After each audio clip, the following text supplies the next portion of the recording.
காதல் காதல் காதல் சீரியல்ல இன்னிய எபிசோடு ஒரு சூப்பரான எபிசோடு அப்படின்னே சொல்லலாங்க. சீரியலோட ஆரம்பத்திலேயே நம்ம கரிகாலன் அவரோட ஃப்ரெண்ட தன்னோட பெரிய பையன் ஆதவுக்காக பொண்ணு பார்த்துட்டு வந்திருக்காப்லையாட்டுக்கு. நாளைக்கே வந்து பொண்ணு பார்க்க போறோம் அப்படின்னு பொண்ணோட ஃபோட்டோவ வீட்ல இருக்கிறவங்க எல்லாத்துக்கிட்டயுமே காமிக்கிறாப்ல. கடைசியா நம்ம ஆதவ கூப்பிட்டு வந்து பார்த்தீங்கன்னா, "இந்த மாதிரி உனக்கு ஒரு பொண்ணு பார்த்துருக்கோம்" அப்படின்னு சொன்ன உடனே, "நீங்க பார்த்து எத சொன்னாலும் ஓகே தான்பா. நான்லாம் பொண்ண பார்க்க வேண்டிய அவசியமே இல்ல" அப்படின்னு சொல்லிடுறாப்ல. இப்ப அடுத்ததே மறுநாள் காலையிலேயே பொண்ணு பார்க்கறதுக்காக பொண்ணோட வீட்டுக்கு போறாங்க. அங்க போயிட்டு நம்ம ஆதவ், அதாவது நம்ம அருண் தான் இதுல ஆதவா ஆக்ட் பண்றாப்ல இல்லையா? ஸோ வெட்கப்படுறது, அப்படியே நெளியறது இது எல்லாமே நடந்துகிட்டு இருக்கு. ஆதவோட தம்பிங்க அர்ஜுன் வந்து பார்த்தீங்கன்னா, பயங்கரமா கிண்டல் பண்ணிக்கிட்டு இருக்காப்ல. இப்ப பொண்ணும் வந்து பார்த்தீங்கன்னா, ஆதவ பார்த்துட்டு ரொம்பவுமே பிடிச்சிருதாட்டுக்கு.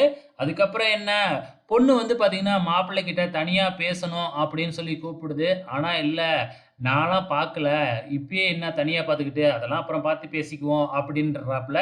அதுக்கப்புறம் என்ன, 2 பேரும் வந்து 2 குடும்பமும் தட்ட மாத்திக்கிறாங்க கல்யாணத்துக்காக. அதுக்கப்புறம் வந்து பார்த்தீங்கன்னா, "உனக்கு ஏதாச்சும் சொல்லணும்னா சொல்லுமா" அப்படின்னு பொண்ண பார்த்து கேட்கிறப்ப, "எனக்கு கல்யாணத்துக்கு அப்புறம் என்னோட பிசினஸ ரன் பண்ணணும். அது ஒண்ணு தான். வேற எதுவுமே இல்ல." அப்படின்ன உடனே, இப்ப நம்ம கரிகாலன், அதாவது மாப்பிள்ளை வீட்ல எல்லாருமே சம்மதிச்சர்றாங்க. "சரிம்மா, நீ உன் பிசினஸ கன்டின்யூ பண்ணலாம்." அப்படின்னு சொல்லிர்றாங்க. ஆனா நம்ம ஆதவன் இருந்துகிட்டு, "இல்ல, இல்ல. நீ கல்யாணத்துக்கு அப்புறம் ஹவுஸ் ஒய்ஃபா தான் இருக்கணும். நீ வீட்லயே இருந்து எங்க குடும்பத்தெல்லாம் கவனிச்சுக்கணும். அதான் நான் வேலைக்கு போறேன்ல." அப்படின்னு சொல்றாப்ல.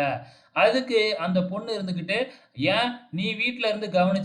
நான் தான் பிசினஸ் பார்க்குறேன்ல." அப்படின்னு அந்த பொண்ணு சொல்ல, அப்படியே அந்த கல்யாண பேச்சு அத்தோட நின்னுடுது. இப்ப வீட்டுக்கு வந்த உடனே ஆதவ வந்து பார்த்தீங்கன்னா, எல்லாருமே பாராட்டுறாங்க. அதாவது குறிப்பா பாட்டியும், நம்ம கரிகாலனும் வந்து பாராட்டி தள்ளுறாங்க. "பாத்தியா? என் பெரிய பையன் பாரு, நம்ம குடும்பத்துக்காக யோசிச்சிருக்கான். இதே மாதிரி தான்டா நீங்களும் இருக்கணும்." அதாவது தன்னோட மத்த 2 பசங்க அர்ஜுன், மது இவங்க 2 பேத்தையும் பார்த்து, "இதே மாதிரி தான் நீயும் இருக்கணும். நாங்க சொல்ற பொண்ண தான் கல்யாணம் பண்ணிக்கணும்." அப்படின்னு சொல்லிட்டு போயிடுறாங்க. ஆனா இவங்களோட அம்மா வந்து பார்த்தீங்கன்னா, "இது இவங்க சொல்றதெல்லாம் கேட்காத. கல்யாணங்கிறது உங்களோட வாழ்க்கை. அதனால உங்களுக்கு புடிச்ச பொண்ணையே நீங்க கல்யாணம் பண்ணிக்கங்க. நீங்க லவ் பண்ணாலும் ஓகே தான்." அப்படின்ன உடனே, நம்ம அர்ஜுன் நேரா போயி அவங்க அம்மாகிட்ட, இந்த மாதிரி நானு அப்படின்னு இழுக்க ஆரம்பிக்கிறாப்ல. நம்ம தலைவர் இழுக்கிறத வச்சே வந்து பார்த்தீங்கன்னா, அவங்க புரிஞ்சுக்கிறாங்க. "என்னடா ஆபீஸ்ல யாரையாச்சும் காதலிக்கிறியா?" அப்படின்னு உடனே, "எப்படிம்மா அவ்வளோ சீக்கிரம் கண்டுபிடிச்ச? நான் காதலிக்கிற பொண்ண கூட உனக்கு தெரியுமா?" அப்படின்ன உடனே, "வேற யாரும் இல்ல. மது தான்." அப்படின்னு சொன்ன உடனே, "டேய் என்னடா உன்னோட பாஸையே காதலிக்கிறியா? ஆமா, அவ உன்னைய காதலிக்கிறாளா?" அப்படின்னு கேட்ட உடனே, "இல்ல, இன்னும் காதலே சொல்லவே இல்ல."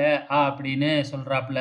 உடனே போய் காதல சொல்றா அப்படின்னு தன்னோட அம்மா அர்ஜுனுகிட்ட சொல்ல, நம்ம அர்ஜுனும் ஓடி போய் மதுகிட்ட நெளியிறாப்ல, அப்படியே வழியிறாப்ல. அதுக்கப்புறம் என்னன்னு நேரா சொல்லு அப்படின்னா, இன்டைரக்ட்டா தான் சொல்றாப்ல. "எங்க அம்மா தான் சொல்ல சொன்னாங்க. நீங்க எங்க வீட்டுக்கு மருமகளா வரணும்." அப்படின்ன உடனே, "என்ன சொல்ற?" "ஆமாங்க, நான் உன்னைய கல்யாணம் பண்ணிக்கணும்." அப்படின்னு சொல்லிட்டு காதல சொல்றாப்ல. நம்ம மதுவுக்கு பயங்கரமா கோவம் வருது. வெயிட் பண்ணி பார்க்கலாம் நாளைக்கு என்ன நடக்க போகுதுன்னு.